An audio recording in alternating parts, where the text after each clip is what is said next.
Welcome to Pro Wrestling History Daily Top 5.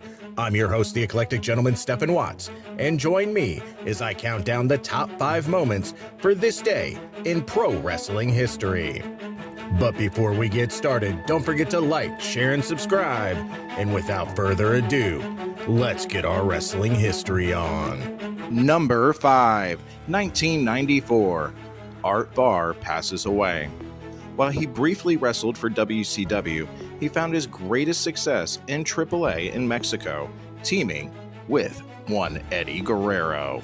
Number 4, 1928. Gene Knitsky is born.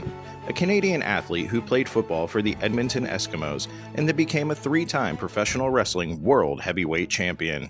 Like Bronco Nagurski before him, Knitsky was one of the first world champions in professional wrestling to have a previous background in football. Number 3, 1981.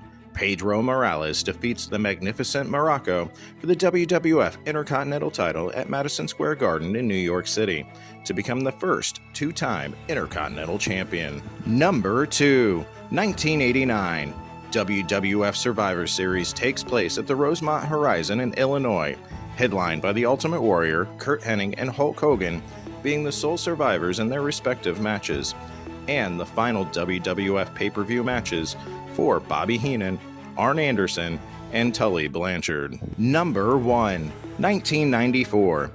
WWF Survivor Series is held at the Freeman Coliseum in San Antonio, Texas, headlined by Bob Backlund defeating Bret Hart for the WWF World Heavyweight title more than 10 years after losing it, Undertaker defeating Yokozuna in a casket match, and Diesel, Kevin Nash, turning babyface by splitting with WWF Tag Team Champion partner Shawn Michaels. And that's our list. Make sure to comment below what you feel was the number 1 moment for this day in pro wrestling history.